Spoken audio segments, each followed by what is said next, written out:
Bonjour à toutes et à tous, et bienvenue dans un nouvel épisode de Parlons français. Je suis Émilie, et aujourd'hui, on va parler d'un sujet qui touche presque tous les apprenants de français. Peut-être que ça t'est déjà arrivé, tu regardes un film français sans sous-titres, et au bout de 2 minutes, tu te demandes si c'est bien du français qu'il parle. Tu reconnais quelques mots, mais tout va trop vite, trop flou, trop avalé. Résultat, frustration, incompréhension, et parfois l'envie d'abandonner. Alors, pourquoi le français parlé semble-t-il si rapide, si difficile à suivre, même pour ceux qui ont un bon niveau scolaire? Est-ce que les Français parlent vraiment plus vite que les autres? Ou est-ce une illusion d'optique ou plutôt, une illusion d'oreille?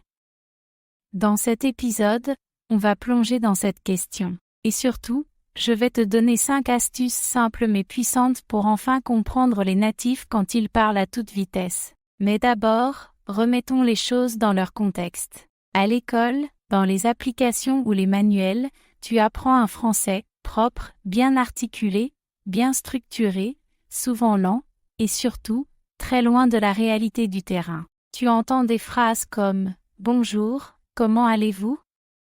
Je suis très heureux de faire votre connaissance. » Mais dans la vraie vie, ce sera plutôt « Salut, ça va ?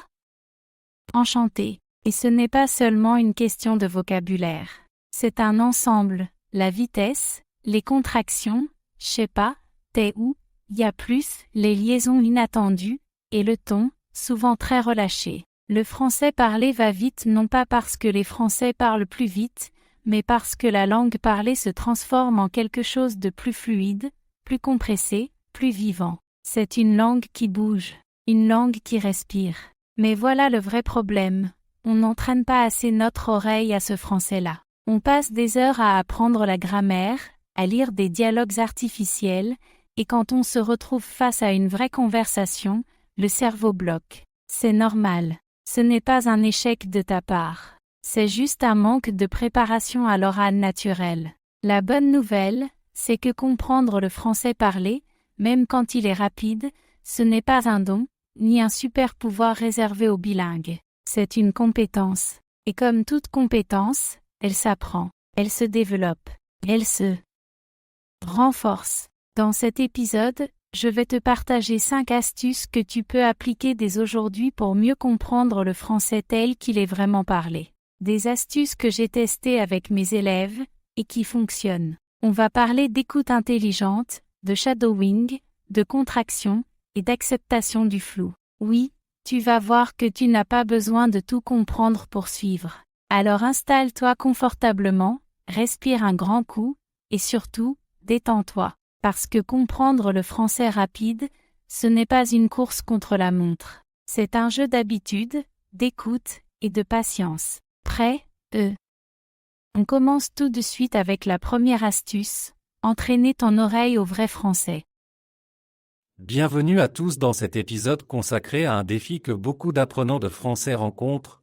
Pourquoi je comprends bien le français à l'écrit, mais je suis complètement perdu quand j'écoute des natifs parler vite?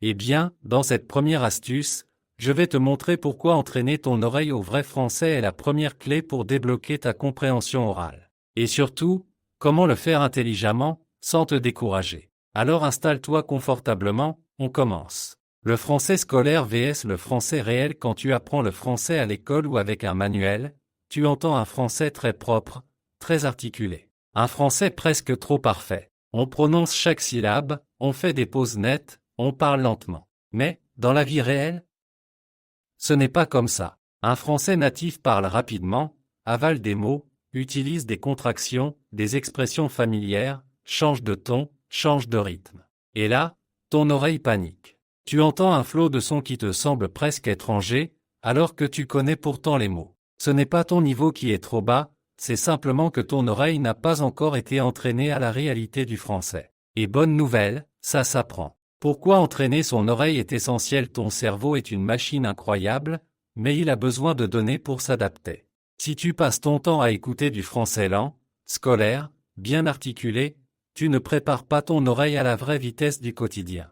C'est comme apprendre à conduire uniquement sur simulateur, et puis paniquer le jour où tu prends le volant sur l'autoroute. Donc, Plus tu exposes ton oreille au vrai français, plus elle devient forte. C'est comme un entraînement sportif. Au début, c'est difficile. Mais à force de pratique régulière, ton cerveau commence à reconnaître des sons, des rythmes, des structures. Il anticipe, il s'adapte. Concrètement, comment entraîner ton oreille? Je vais te donner des actions simples et efficaces que tu peux appliquer dès aujourd'hui. 1. Écoute du contenu 100% natif. L'idée, ce n'est pas d'écouter du français pour apprenants. Ce type de contenu est utile, mais ce n'est pas suffisant. Tu dois écouter le français tel qu'il est parlé entre natifs. Des idées de format, podcast natif sur des sujets qui t'intéressent, culture, société, interview. Séries françaises, même avec sous-titres. Français au début, vlog YouTube de créateurs français, radio ou émission télé. Choisis ce qui te plaît. L'objectif est d'y revenir tous les jours, avec plaisir. 2. L'immersion passive. Tu n'as pas besoin d'être toujours concentré à 100%. Laisse tourner du contenu français pendant que tu cuisines, fais le ménage, marche dans la rue, ou t'endors. On appelle ça de l'immersion passive. Ton cerveau, même s'il ne comprend pas tout consciemment, s'habitue au son, au rythme, à la musique de la langue. C'est comme un fond sonore naturel qui nourrit ton oreille sans effort. Petit conseil, utilise des casques ou écouteurs de qualité. La clarté du son aide beaucoup au début. 3. Une routine quotidienne, même courte. Tu n'as pas besoin d'écouter 2 heures de français par jour. Ce qui compte, c'est la régularité. 10 minutes par jour valent mieux que 2 heures une fois par semaine. Voici une routine simple, chaque matin, 10 minutes d'écoute active d'un podcast ou d'une vidéo. Chaque soir, 10 minutes d'écoute passive pendant une activité relaxante. Et le week-end, si tu veux, tu ajoutes une série, un film, ou une conversation audio en fond pendant une promenade. Avec cette simple habitude, ton oreille progresse sans douleur. 4. Ne panique pas si tu ne comprends pas tout, c'est normal. Même les francophones natifs ne comprennent pas chaque mot d'un film ou d'une conversation dans le bruit. L'idée, ce n'est pas de comprendre mot à mot, mais de capter l'essentiel. Ton cerveau va apprendre à combler les trous, à deviner le sens global. Alors quand tu écoutes et que tu te sens perdu, respire. Continue, répète l'écoute. Reviens demain. C'est un processus. Le piège à éviter, la surtraduction. Un dernier point important, ne traduis pas tout dans ta langue maternelle. Essaie d'écouter pour ressentir le français. Garde l'attention sur l'intonation, le ton, la logique du discours. Si tu es toujours en train de traduire dans ta tête, tu ralentis ta compréhension naturelle.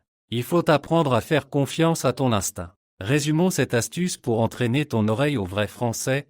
Tu dois t'exposer au français réel, podcast natif, série, vlog. Créer une routine d'écoute active et passive. Être régulier, même avec des séances courtes. Accepter de ne pas tout comprendre au début. Éviter de traduire tout dans ta langue maternelle. Ton oreille est un muscle.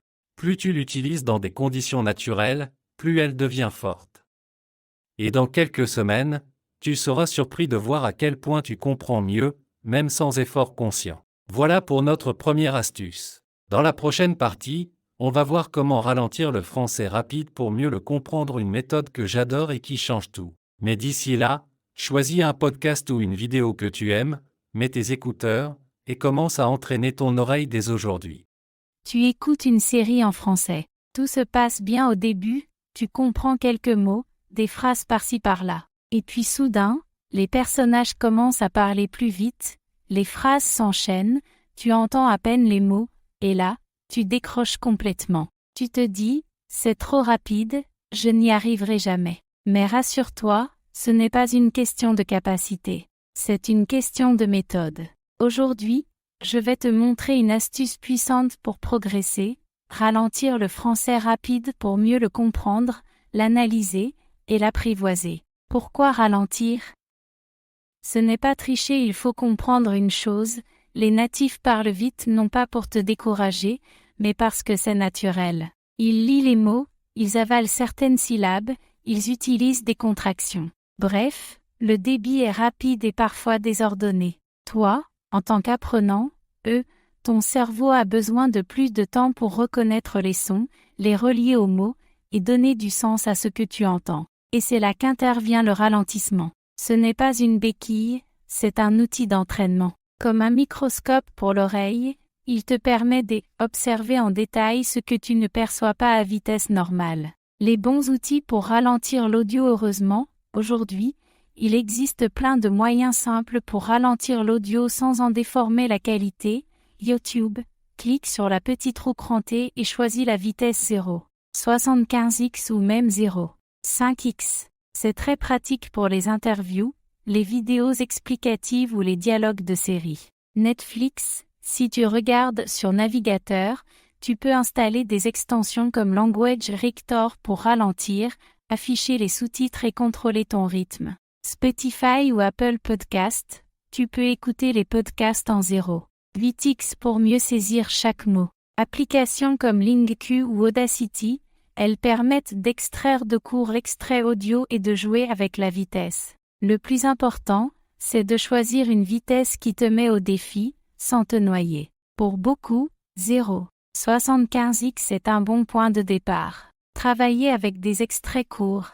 La méthode efficace. Voici maintenant une technique très simple, mais redoutablement efficace, le travail en extrait court. Plutôt que d'écouter 20 minutes d'un podcast sans rien comprendre, prends un passage de 30 secondes maximum, et concentre-toi uniquement dessus. Voici comment faire.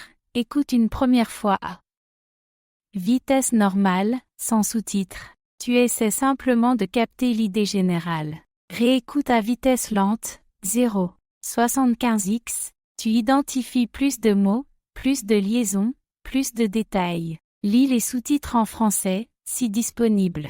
Tu compares ce que tu as entendu avec le texte. Lis à voix haute, pour te familiariser avec le rythme et la prononciation. Réécoute encore, en essayant de répéter mentalement ce que tu entends. Tu peux même écrire ce que tu entends mot à mot, pour entraîner ton oreille en profondeur. Cette méthode s'appelle la dictée audio inversée, très utile pour la compréhension fine. Attention à ne pas trop ralentir non plus. Un petit avertissement ici, écouter en 0,5x en permanence n'est pas une bonne idée. Pourquoi ? Parce que tu risques de t'habituer à une version ralentie du français qui ne reflète pas la réalité. L'objectif, ce n'est pas d'écouter lentement pour toujours, mais de t'entraîner progressivement jusqu'à pouvoir comprendre à vitesse réelle. Voici un bon rythme de progression. D'abord écouter en 0,75x plusieurs fois, puis revenir à un x, vitesse normale, pour voir si tu comprends mieux. Enfin, alterner entre lent et rapide pour renforcer ta compréhension active. Un exemple concret, comment je l'utilise moi-même personnellement. Quand j'ai appris l'espagnol, je me sentais perdu face à la rapidité des natifs. Alors j'ai utilisé cette méthode, je choisissais une série avec beaucoup de dialogues, comme Las Chicas del Cable, je passais chaque extrait à vitesse lente, puis je faisais du shadowing ensuite. Au bout de quelques semaines, mon oreille s'était habituée au rythme, et je comprenais beaucoup mieux, même à vitesse normale. Et c'est exactement ce que tu peux faire avec le français. Choisis un contenu qui t'intéresse, une série Netflix, un vlog sur YouTube, ou un épisode de ce podcast, et entraîne-toi tous les jours sur un tout petit extrait. Résumer ce que tu peux faire dès aujourd'hui. Alors, que retenir ? Ralentir l'audio, ce n'est pas tricher, c'est apprendre à mieux entendre. Utilise des outils simples comme YouTube, Netflix ou Spotify. Travaille sur des extraits courts de 30 secondes maximum. Passe de la vitesse lente à la vitesse normale progressivement. Répète, lis à voix haute, et sois patient. Et surtout, ne te dis pas que tu es nul, parce que tu ne comprends pas tout à vitesse rapide. C'est normal. Et avec un entraînement intelligent, tu vas y arriver. Alors aujourd'hui, je te propose un petit défi. Choisis une vidéo ou un podcast, prends un extrait de 30 secondes, ralentis-le à 0,75x et travaille-le à fond. Tu verras, ta compréhension va s'améliorer plus vite que tu ne le penses. Bienvenue dans cette troisième astuce pour mieux comprendre le français quand il va trop vite. Et ici, on va parler d'un élément essentiel, mais souvent négligé, les contractions orales. Si tu veux comprendre les natifs quand ils parlent à toute vitesse, il faut absolument connaître et reconnaître ces formes raccourcies qu'on utilise tout le temps à l'oral. Alors reste bien avec moi, parce que ce qu'on va voir ici va littéralement changer ta manière d'écouter le français. Pourquoi les contractions sont-elles si importantes ? Quand tu apprends le français à l'école ou avec un manuel, tu entends des phrases comme « je ne sais pas »,« il y a un problème »,« tu es en retard ». Mais à l'oral, ce que tu entends en réalité, c'est « je sais pas »,« il y a un problème »,« t'es en retard ». Et c'est là que ça devient difficile. Tu es habitué à une version propre, lente, bien articulée. Mais le français naturel, celui qu'on parle tous les jours, est plein de contractions, d'élisions, de formes raccourcies. Et si tu ne les connais pas, tu risques d'avoir l'impression d'écouter une autre langue. Ce que tu entends versus ce qui est dit. Prenons quelques exemples concrets. Je vais d'abord te dire la version écrite, puis la version que tu entends réellement dans une conversation entre natifs. Je ne sais pas, je sais pas, je ne peux pas, je peux pas, tu ne veux pas, tu veux pas, il y a, je suis, tu es, t'es, ne t'inquiète pas, t'inquiète, je vais le faire, tu vois.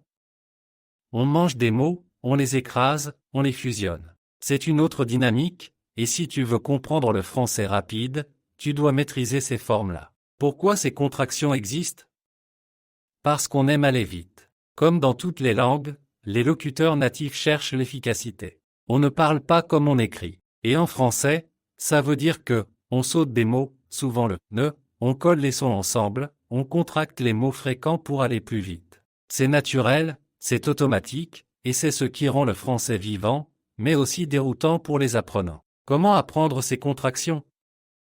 Bonne nouvelle, tu n'as pas besoin d'apprendre 2000 contractions d'un coup. Ce qu'il te faut, c'est une exposition régulière au français parlé et une approche active pour intégrer les formes les plus courantes.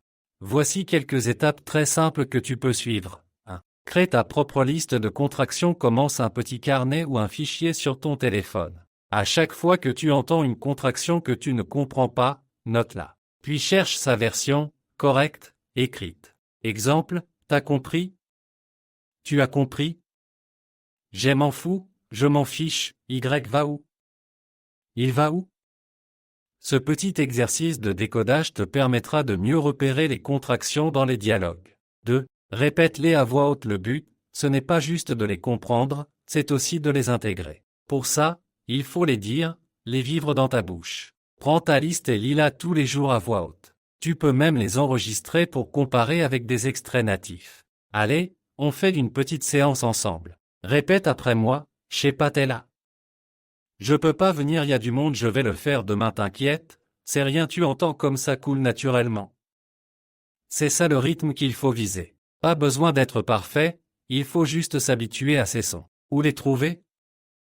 Les meilleures sources pour repérer les contractions sont les séries françaises, genre 10%, Planqueur, Lupin, les vlogs sur YouTube, vidéastes natifs qui parlent naturellement, les podcasts de conversation. Évite ceux qui sont trop formels ou écrits à l'avance, choisis un extrait de 30 secondes, et essaie de repérer les contractions. Tu vas voir, c'est comme un jeu. Tu vas adorer les traquer.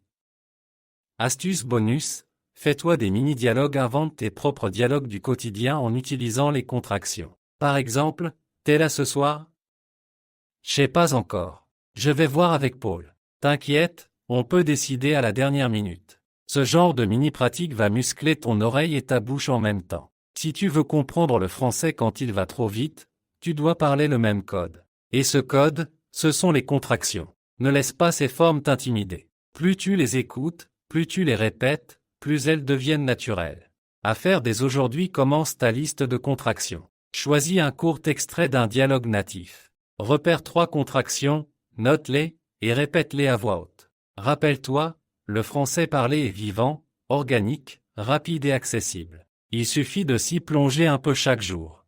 On continue tout de suite avec la 4e astuce, et là, tu vas voir, on va passer à une méthode très puissante pour booster ta compréhension, le shadowing. On arrive maintenant à une astuce que j'adore personnellement parce qu'elle a transformé ma manière d'apprendre les langues et m'a permis de ressentir la langue, plutôt que de la traduire dans ma tête. Je vous parle du shadowing. C'est une méthode simple, mais extrêmement puissante, pour s'habituer au rythme rapide du français oral. Mais d'abord, qu'est-ce que c'est exactement, le shadowing? Le mot « shadowing » vient de l'anglais « to shadow », c'est-à-dire suivre quelqu'un comme une ombre. Appliqué à l'apprentissage des langues, cela signifie répétez à voix haute, en même temps qu'un locuteur natif, ce qu'il dit. On ne s'arrête pas, on ne réfléchit pas, on reproduit immédiatement l'intonation, le débit, le rythme, les pauses, même les hésitations ou les erreurs. Pourquoi le shadowing fonctionne-t-il aussi bien?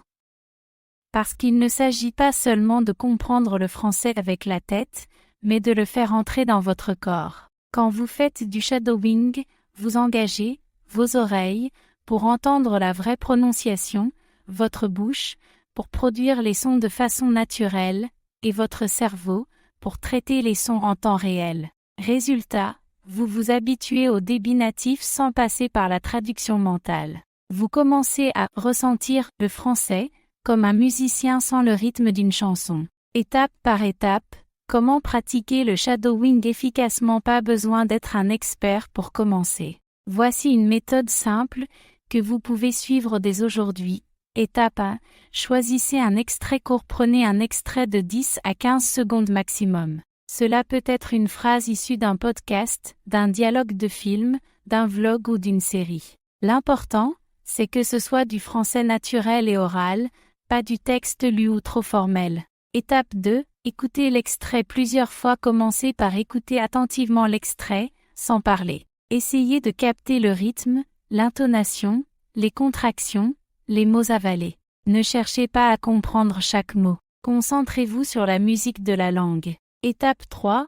Répétez en même temps. Lancez l'extrait et répétez exactement en même temps que le locuteur. Pas après, pas avant. En même temps. Ce sera difficile au début, mais c'est justement là que vous musclez votre oreille et votre bouche. Étape 4. Répétez en boucle. Faites cet exercice 5 à 10 fois avec le même extrait. L'objectif n'est pas de réussir du premier coup, mais de s'habituer progressivement au débit. Si vous le pouvez, enregistrez-vous, puis comparez votre prononciation à l'original.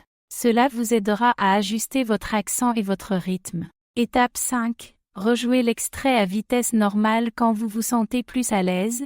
Écoutez à nouveau l'extrait à vitesse normale, sans parler. Vous remarquerez que vous comprenez mieux, même si ça va vite. C'est la magie du shadowing. Quelques conseils pour aller plus loin. Commencez lentement, mais régulièrement. Mieux vaut faire 5 minutes de shadowing par jour que 30 minutes une fois par semaine. Variez les voix. Travaillez avec différents accents, hommes, femmes, jeunes, plus âgés. Cela vous habituera à plus de diversité. Focalisez-vous sur la fluidité, pas la perfection. Ne bloquez pas sur les mots inconnus. Continuez, même si vous faites des erreurs. Le but est de suivre le rythme, comme dans une chanson. Utilisez les sous-titres intelligemment. Si besoin, lisez la transcription 1 ou 2 fois, mais ne vous appuyez pas sur elle en permanence. L'oral doit rester votre source principale. Utilisez des applications ou outils spécialisés. Des plateformes comme Language Rector, Yabla, ou encore des extraits audio avec ralentissement intégré peuvent vous aider à maîtriser cette technique. Les résultats concrets du shadowing. Beaucoup d'apprenants qui pratiquent le shadowing régulièrement remarquent une meilleure compréhension orale, même dans des dialogues rapides, une amélioration naturelle de la prononciation, un rythme de parole plus fluide et confiant, moins de besoin de traduire dans sa tête, donc plus de spontanéité. C'est exactement ce qu'on cherche à obtenir quand on veut comprendre le français natif. Je sais que ça peut paraître intimidant au début. Parler en même temps qu'un natif, c'est comme essayer de courir à côté d'un athlète professionnel. On trébuche, on prend du retard, on panique un peu. Mais souvenez-vous, ce n'est pas un concours de vitesse. C'est un exercice pour entraîner votre oreille et votre bouche. Et plus vous le faites, plus ça devient facile. Essayez aujourd'hui, même 5 minutes. Trouvez un extrait, écoutez-le, puis, entrez dans la danse. Répétez avec le locuteur. Laissez-vous emporter. Vous verrez, c'est ludique, c'est vivant, et surtout, ça marche. Et dans un prochain épisode, je vous montrerai comment combiner le shadowing avec des techniques de mémorisation active pour doubler vos progrès. À vous de jouer. On arrive à une astuce que j'aime particulièrement, parce qu'elle change vraiment la manière de percevoir le français oral, sois OK avec le flou. Oui, tu as bien entendu. Il faut accepter de ne pas tout comprendre, et c'est complètement normal. Tu sais, on a souvent cette idée qu'il faut comprendre chaque mot, chaque syllabe, chaque son, sinon, on échoue. C'est faux. Même entre Français, on ne comprend pas toujours tout. Dans une rue bruyante, dans un café bondé, ou simplement quand quelqu'un parle super vite avec un accent régional, on rate des mots. Et ce n'est pas grave. Ce qu'il faut comprendre ici, c'est qu'il existe une autre manière d'écouter, une manière beaucoup plus efficace, se concentrer sur l'essentiel, sur le contexte global, sur les mots-clés, et surtout sur le sens général. Prenons un exemple. Imaginons qu'un ami français te dit rapidement « Bon, je vais peut-être passer chez toi vers 7 heures, si je trouve pas trop de monde dans le métro. T'inquiète, je te texte si jamais je suis en retard. » Tu n'as pas besoin de comprendre chaque contraction, chaque mot avalé. En te concentrant sur les mots forts, passer chez toi, 7 heures, métro, texte, en retard, tu comprends déjà l'intention principale. Il prévoit de venir chez toi à 19 heures, mais il y a une incertitude à cause du métro, et il t'écrira s'il est en retard. Et tu sais quoi? C'est exactement ce que font les natifs aussi. Ils ne décryptent pas tout. Ils vont à l'essentiel. Alors, comment tu peux entraîner ton oreille à accepter le flou? Voici quelques conseils simples. Écoute sans sous-titres la première fois. Juste pour voir ce que tu comprends globalement. Pas chaque mot, juste le sujet, les émotions, le ton. Réécoute avec des sous-titres en français, puis compare ce que tu avais compris avec ce que tu as lu. Pose-toi la question, qu'est-ce que j'ai compris? Quel est le message? Tu seras surpris de voir que, même sans tout comprendre, tu saisis souvent 70 à 80% du sens. Ne t'acharne pas à tout traduire. Accepte les zones floues, ton cerveau les complétera naturellement avec le temps. Une autre chose essentielle, le contexte est ton meilleur allié. Le lieu, la situation, l'attitude de la personne qui parle, les gestes, l'intonation, tout ça te donne des indices puissants. C'est comme un puzzle, même s'il manque quelques pièces, tu vois l'image globale. Et plus tu écoutes, plus ton cerveau va s'adapter. Tu vas commencer à anticiper les phrases, à reconnaître les structures les plus fréquentes, à sentir l'intention derrière les mots. Ce n'est pas un miracle, c'est une habitude. Donc, retiens bien ça, ce n'est pas grave de ne pas tout comprendre. Tu peux parfaitement suivre une conversation en comprenant 60 ou 70% des mots, tant que tu captes le sens. Et finalement, c'est exactement ce que tu fais dans ta langue maternelle, tu ne fais pas attention à chaque mot, tu ressens l'intention, le contexte, la dynamique. C'est pareil en français. Alors respire, détends-toi, et écoute avec confiance. Le flou, ce n'est pas ton ennemi, c'est juste une étape naturelle de la compréhension. Merci d'être resté avec moi jusqu'à la fin de cet épisode.